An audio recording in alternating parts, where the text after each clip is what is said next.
Good evening, everyone. Welcome to another episode of the Bed Tech Show. We are your hosts, Ben and Ethan, and we've got some tech news for you here at bedtime.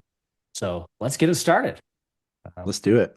with that, the biggest thing that came to my mind with tech news is the new Halo game that is being made in Unreal Engine, and it's called Halo Campaign Evolved. It's going to be a full remake of the original Combat Evolved Xbox game back in 2001, and it's going to be Right. releasing on all platforms except for Nintendo on in 2026. At least according to the report, it's just the Xbox, PC, and PlayStation. Hmm. But um, pre-release video footage of it and game demos have seen pretty positive reviews, and it looks pretty sweet. The question that I have for you, this is more than just a visual upgrade. It kind of is a more foundational design of the foundational redesign of the original game.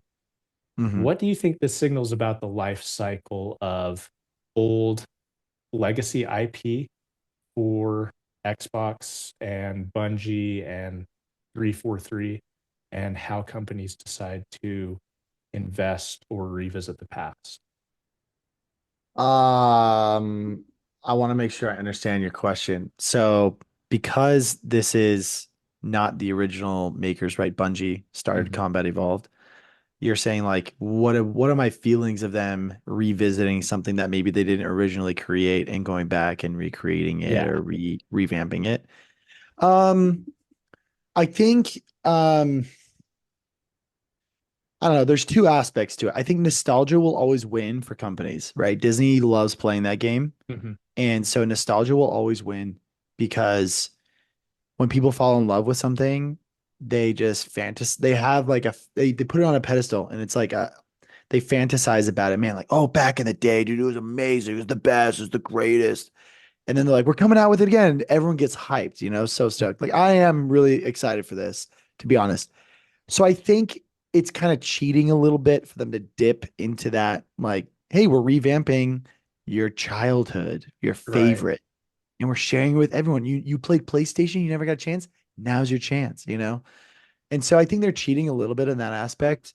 Um, but to be honest, selfishly, I'm actually excited for it. And so I'm actually really happy they're doing it because I think Halo has gotten so much hype over the decades that there needs to be a refresh to kind of keep up with the hype, in my opinion. Like Mhm. I can see people going back and playing the first Halo right now and being like, this was the amazing thing that you're talking about.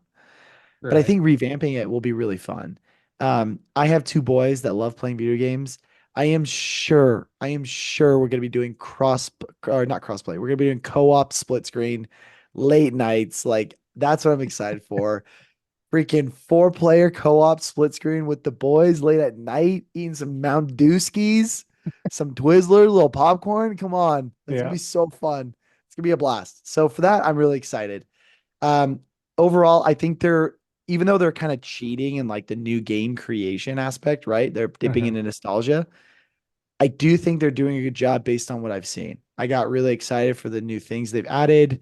And we can talk about those in detail. I think they're taking the original 90% or maybe 80% of it, they're just enhancing, and then they're adding maybe 10 to 15% of their own stuff. So I'm excited about it overall. I do think they're cheating a little bit, but I'm excited. So, Nice. what are your thoughts? What do you think about that?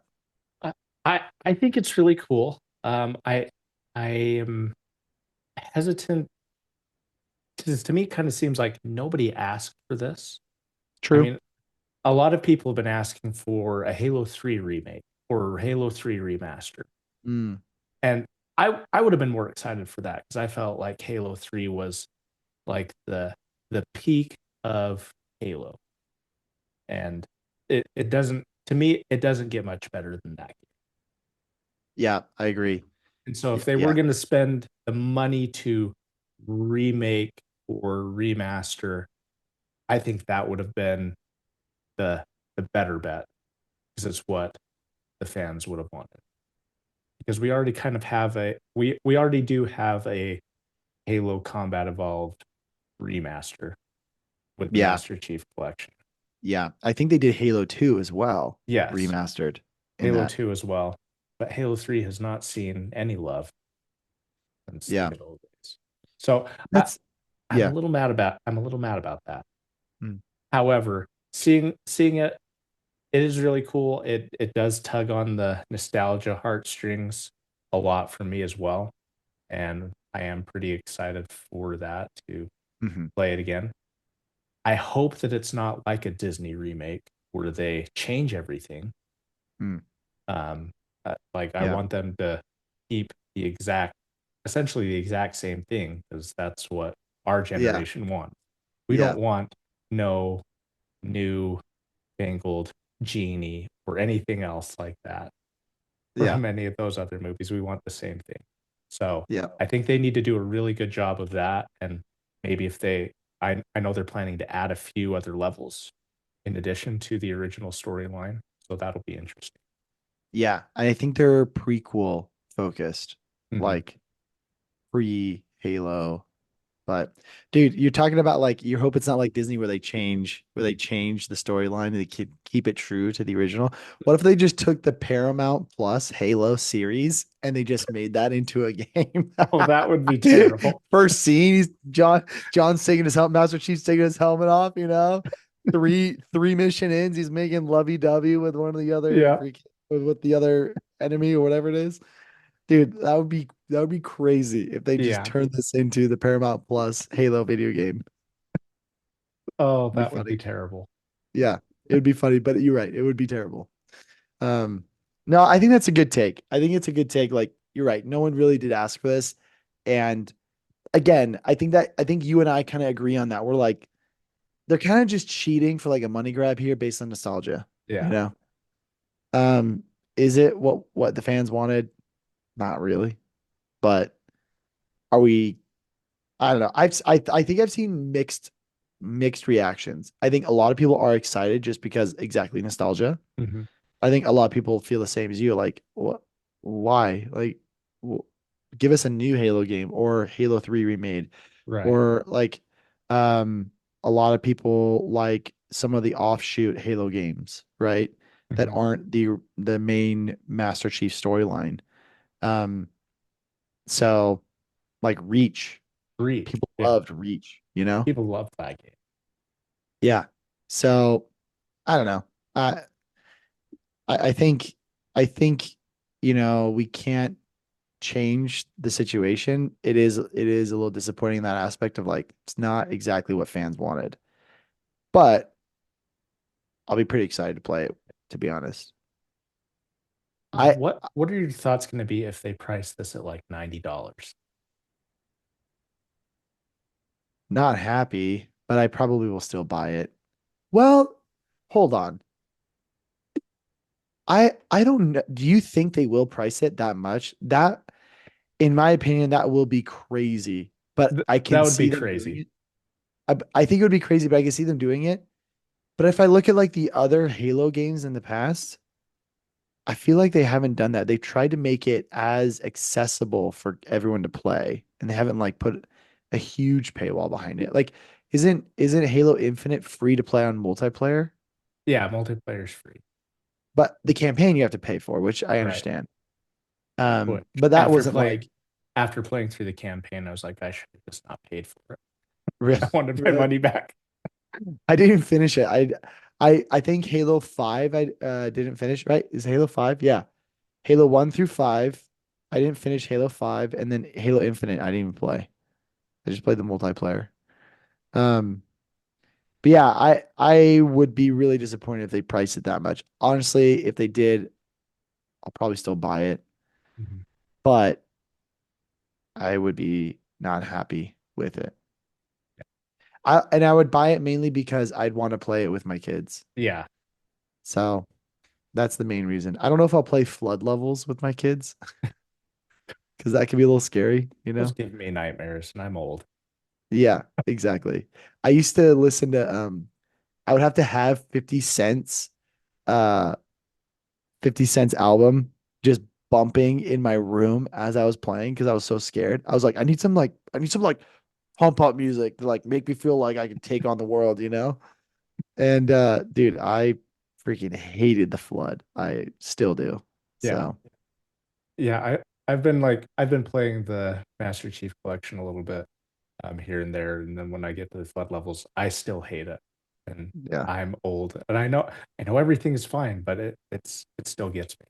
Oh, dude, gives me the nerves like Yeah. crazy. Yeah. Like crazy. Yeah. You definitely need a friend or two or three to play with you on that, For sure. and it's still scary. Yeah. Yeah. 100%. Yep. What are your thoughts of no multiplayer, like competitive multiplayer, just campaign only with this? I'm okay with it. I'm okay with it. I'm not like upset by that. I think we have enough Halo multiplayer to like keep me satisfied. I don't need Halo Combat Evolved multiplayer. I mean, if I wanted to do that, I could just go to Master Chief Collection. So that's my thought. I am just really excited for like the campaign, 4 player co-op split screen. That's what I'm excited for. Um, I really want, maybe this is a selfish desire again, but I really want video games to start going towards what they were like in the past, where you could play mission-based, campaign-based games with your friends. Hmm. And maybe that's what Destiny is, and I haven't touched it.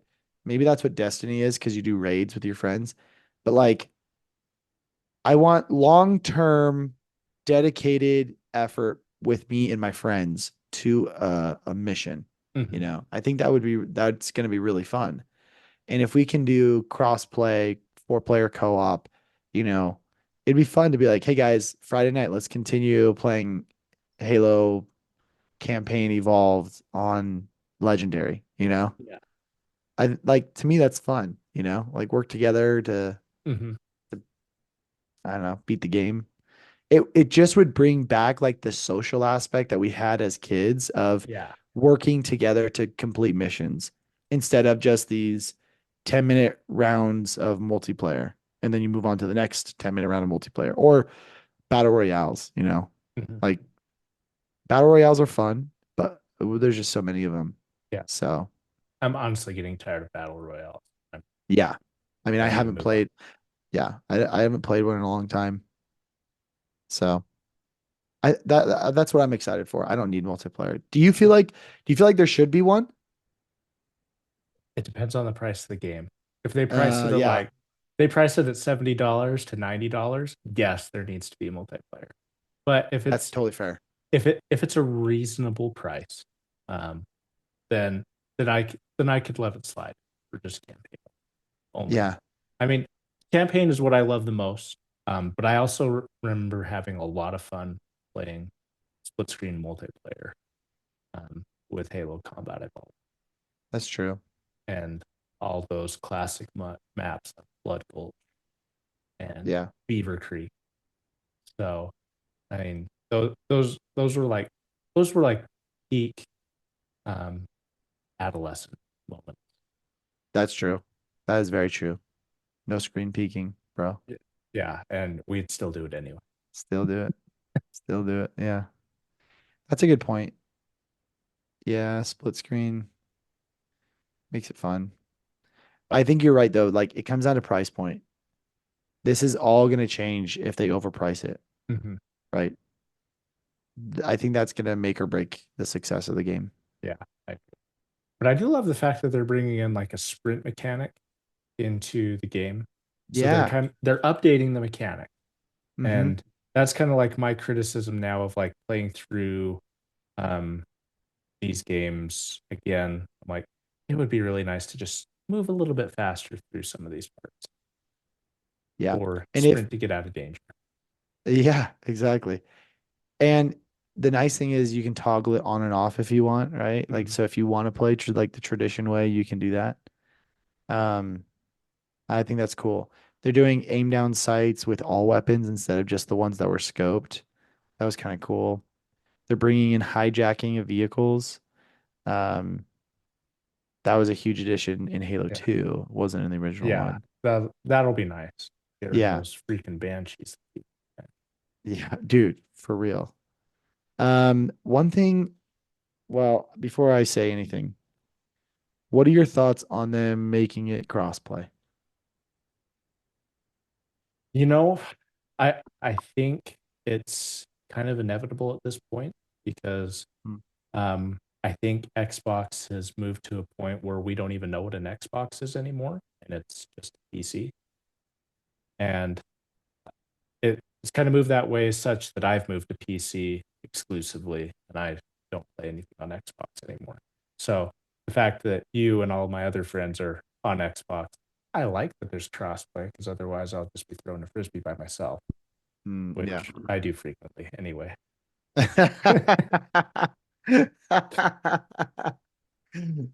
We just get So the text of you yeah, just tossing the frisbee. so I do. I I'm kind of excited for the crossplay. I hope they figure out like cheating, but since there's not going to be a competitive multiplayer, that's not going to be really being an issue, which is kind of Yeah. the issue with crossplay anyway, is Mm. people cheating. So I'm kind of okay with it. I know that's a controversial topic. What are your Yeah. thoughts? No, I get that. And I totally feel that I respect that a lot. You can probably tell where I'm going with this. A part of me, this is just the young Xbox fan that is still inside of my heart. A part of me, well, I'll say this. I actually don't care that it's going to PC or PlayStation, really. Like, I really don't because it's a fun game and I think everyone should play it at least once. What will piss me off, what will piss me off so much is if the PlayStation guys get a hold of it and they're like, this game sucks. This game's totally terrible. Like you guys were you guys were chatting up saying, "Oh, we got Halo, and this game is horrible. It's not even that good. All of our games are so much better." Dude, that will rile me up. I'll be like, "You don't even know. You have no idea what it was like to get a kill tacular in eighth grade in the early Uh-huh. 2000s. You have I no know. idea what it was like to pick up the sword and slice and dice everyone. You have no idea." And so I just for me that will probably grind my gears if I start hearing like PlayStation fanboys complaining about how bad Halo is. Uh-huh. To me, that's like, don't crap on my nostalgia. Yeah. But overall, I actually don't really care about the crossplay. I'm like, yeah, that's cool. Like I could play with anyone now. That's Yeah. nice. So, You know, you brought up an interesting point. I think it is going to be really interesting that this is going to PlayStation, mm, where this was the game that really put Xbox on the map. If it wouldn't hmm have been for this game, Xbox wouldn't have existed. yeah, And really, this was the reason that I moved from PlayStation to Xbox back in the day. If yeah. it wasn't for Halo, I'd still be doing PlayStation, and I probably wouldn't have even got a PC. So Here we are. this was the gateway drug. Yeah, PC. yeah. No, I feel you. I feel you. It was it was Nintendo, Sega Genesis, Nintendo 64. Then I got an Xbox. I was like, let's try PlayStation. So I got a PlayStation 2. But then I was like, I like Halo. I'm going back to Halo. Even though PlayStation 2 was great. And then I just PlayStation stuck 2 was with, great. yeah. And then I've just stuck with Xbox since then. Yeah. I did a little PC gaming. I built a PC when I was in, I think it was late middle school. Oh, So really? yeah. And then when I Interesting. say built, I didn't actually, like, let me rephrase that. I picked the parts and I picked the specs of the PC, and then the company built it and shipped it to me. So, but I that was like my first exposure to Battlefield. I think it was Oh, really? Battlefield 1942, and that was my first time playing mouse and keyboard. Oh, Let me see interesting. here. Let me see here when that came out. Battlefield 19. I think it was 1942. Yeah, 2002. Yeah. And dude, I had it came with a speaker set and I was freaking blasting Battlefield 1942 in my room. And my parents were like, turn it down, the explosions are too loud. It was so funny, dude. It was so That funny. was Anyway, hilarious. yeah. But for the most part, Xbox for me. In due time, Ethan, I'll come to the dark side and play Uh, Build a PC PC. gaming. Yeah. And I'll feel the power of the dark side. You will. It's Oh, addicting because yeah. now I can't go back. Even Well, I don't even blame you. with Xbox's absurd leak of their next generation console that's going to be a powerhouse that's rumored to be like $1,500. Dude, I see. Bucks. I haven't even heard these leaks. This was like a really wild off leak that they've hinted. Xbox has kind of kept this under wraps, but they've hinted at a next generation hardware that's going to be um, massive. Like it's going to be really high end. And I'm thinking, well, if they're going to do high end, it's probably going to be in the realm of like $1,500. And Hmm. if you're going to do that, there's no reason to get a console at that. Yeah. No, you're right. There's not. I think we talked about this in our last podcast, which is when you start to blur the lines there, you might as well just build a PC because the capabilities are so much more, like Mhm. so much more vast. Yeah, So, but but I digress. As of right now, this is going to be coming out on the Xbox Series X and S, and it'll be, I believe it'll be coming out next year. So we'll see how soon that comes. Might be a late fall, dis- or late fall or early winter yeah, release, it might be end of the year Christmas type of thing. 2026, Yeah, given the history here. but it I looks feel a like, lot better than when they announced Halo Infinite. dude, So yeah, 100%, 100%. yeah, we don't have Craig the Brute in this. Yeah, that was so funny how they memed that up. That was so funny. So, anyway, it's exciting. Well, should we hit on Eagle Eye a little bit? Yeah. So, let's talk about the next thing we want to talk about. This is more so this is more so an interest of mine that I kind of pushed on you, Ethan. Thank you for letting me chat about it and kind of nerd out here. So, there's a company, a defense company called Anduril, and Anduril Industries. So they're an American defense technology company, and they specialize in what they say advanced autonomous systems. So just think new age military technology.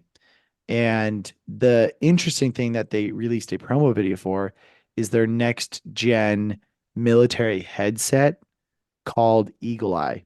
And it's in partnership with Meta and Oakley and I think Qualcomm.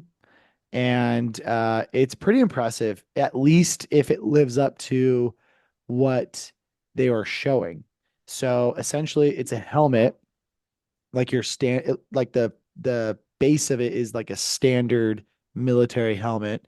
Then it has a ton of sensors on the top, and that's where intakes. And then there's glasses that go with it, and it has a heads up display for your glasses. And there's a lot of different features. I encourage everyone to go watch the video for it. It's called Eagle Eye, and there's a lot of different features like uh, target tracking, target identifying. And if you see an enemy and you target that enemy, everyone else with the headset, with the helmet, they will see the enemy as well. So you and I were chatting about this earlier, kind of like a real life version of a ping in Yeah. your video games, right? Like, oh, I pinged the enemy. And so like everyone sees it, right? But the video is really cool. Um, what are your thoughts around the idea of using augmented reality in the military in these life or death situations? I think this is really cool technology. What I'm really excited is we're using a technology and a tool to help save the lives of people that are in these situations, Hmm. and save and hopefully allow them to come back home. And I think that that should be like the ultimate goal of anything that we do, anything that we can do to bring our soldiers back. Yeah. And so I think this allows them to have more access to intelligence to be able to make informed decisions right in the moment of what they need to do. I mean, they know exactly where they're at. I mean, kind of showed like they had like a mini map type of thing that showed Yeah. the terrain, the direction that they were going. So, at least at all times, they know exactly where they're at, where their physical presence is in that space. And Yeah. having the ability to see enemies from your other squad mates, and being able to have some tactical advantage there, I think that's great. Uh, I wouldn't necessarily want this technology to be with our enemies because then, that all that advantage gets disrupted. Yeah. But I think this is really cool. I love that we're taking something that has is good for just like the consumer, but bringing it into a military aspect that can really be beneficial for them. Yeah. Yeah. For sure. I agree. You touched on a point of like being able to have information, advanced information in real time in the real life scenario. And you mentioned just like the different types, or maybe you mentioned like what you can see. And it's cool that because in Eagle Eye you can toggle between different visions live, like standard real world, you can toggle the night vision, you can toggle the like thermal vision, and just getting those different pieces of information and then sharing that with your team. It's really cool. I think at the end of the day, you're right. Like no one with a ethical background and moral mindset wants and likes war, right? It's horrible. Um, but at times it's necessary. And when we are engaged in war, whether it's necessary or not, when we are engaged in war, we want our guys to come back home safely, right? Mhm. So it's cool to see, like you were saying, consumer technology being adopted into the military, and even at a more advanced level to allow for safe missions to be accomplished, things like that. So I'm really excited to see what this does. I'm excited to see like if that ends up going into consumer products. Like Yeah. I don't mean just like Meta's AR glasses. I mean like people love paintball, people love airsoft. Mhm. Are they gonna have airsoft helmets? Because I'm sure guys that do airsoft that are like really intense, they have like night vision goggles, or like people that I know that are they're ex-military or gun heads, they have their own night vision goggles. Are they gonna be able to buy their own eagle eye goggles? Right. Like that'd be gnarly. So I wonder what else is being developed inside the military with these defense contractors that we just don't know of. Yeah. It's probably all G14 classified at this For sure. G14 classified, point. 100%. Sound off in the comments if anybody gets that reference. One question that I have with you with this. So, a lot of like this technology that this is serving, you generally central command has a lot of this intelligence and then is feeding it to the individuals while they're there on the field. Now Hmm. it kind of seems like that type of centralized command um, is going to the individual, where they're able to have that intelligence in real time and make decisions. How do you think how do you think that's going to empower soldiers as they're out in the field? Do you think that's going to be beneficial, or do you think that's going to kind of like hinder the standard chain of command that might exist within? Yeah, that's a good question. So I'm not military. I don't have any military experience, but I've seen a couple of like training videos here and there. And from my understanding, when prepping for a mission, they go through like their normal routine of what they expect the mission outcome to be. They like repeat it over and over and over and over and over again. So they know like where they're checking, which doors they're looking at, what they're clearing. But I think there's plan Bs and there's plan Cs. And I think the team lead, I don't know if that's the correct terminology, captain, sergeant, whoever's the team lead, right? Um, on the ground, they're going with their, my initial thought is they're going with the initial plan based on the strategy they came up with of the mission. I think having the technology allows them to be a little bit more nimble in their decision making of saying, "Hey, this is new intelligence we just obtained. We need to pivot. We need to go to plan B, or we need to go to plan C, or we need to change based on the safety and success of the mission." And so I don't think it'll hinder the the strategic planning or execution. Um, Personally, I think it will just allow for quicker adjustments if need be. Um, I also wonder, given the technology that we have these days, if they have someone at home base that's with them live and able to strategize with them. Because when you're now, I'm not saying our military guys aren't trained to not be like this, but when you're on the ground, I can only imagine you're experiencing different emotions, adrenaline, feelings, excuse me, than someone back at an HQ watching it all on a screen. Mhm.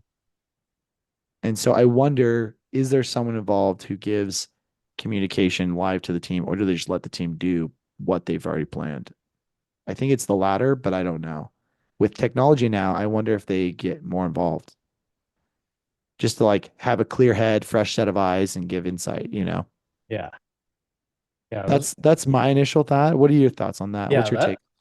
that's those are some really good points. I think with this, it's I don't think it's going to hurt anything. I think it's going to give a little bit more power to the team in the operation at the time on the field Mm, to be able to have all of the information in real time that they need to be effective. yep. And especially um, giving them enough information if they need to pivot to a different plan or improvise something in the moment, they have what they need to do that. Yeah. So I think this is good for all around, and it really kind of empowers the team on the ground to be able to have all the information. Yeah. And I would assume it just gives them more confidence, and also it also verifies Mhm. assumptive information that they might have, you know, had to glean and then in the preparation, and then they are able to confirm it on the ground. I don't know. But I agree. Yeah. So I would love to see an interview of someone who's actually used it on a real life mission, in a year or two. Yeah, I would love to see what the reviews are and the feedback is. yeah, that'd be really cool. I think it would also be really cool if it also was able to track your magazine capacity too, and how much you have Oh, like in the middle of a firefight, and to know exactly how much is in your mag. that would be sick in your HUD, like Uh-huh. 32 out of 32. And it says like 31, 30, 30, 29, Yeah, 28, 27, 26, 25. That would be sick, dude. That would actually be so cool to be able to see that. Yeah. There's probably a lot of capabilities that you could mhm, do with a heads up display. You're essentially bringing video games to real life. yeah, And I don't mean to make light of those missions or situations at all, but you're allowing what you see in video games to be seen in real life. yeah, yeah. It would make the experience. Yeah, you just have more information at your fingertips. With that. Hmm. Hmm. So I think the only drawback is if they start putting ads in this while people are out, which seems to be the way of the world these days. That you have to put ads in everything. Yeah. Yeah, dude, that would be crazy. You're just walking along, on your mission, like scouting the area, and all of a sudden Amazon ad pops up. Yeah. And I mean, I love the quote from Ready Player One in the movie where he says, "We can we can sell up to 70% of the screen, or somebody starts to have a seizure." Yeah.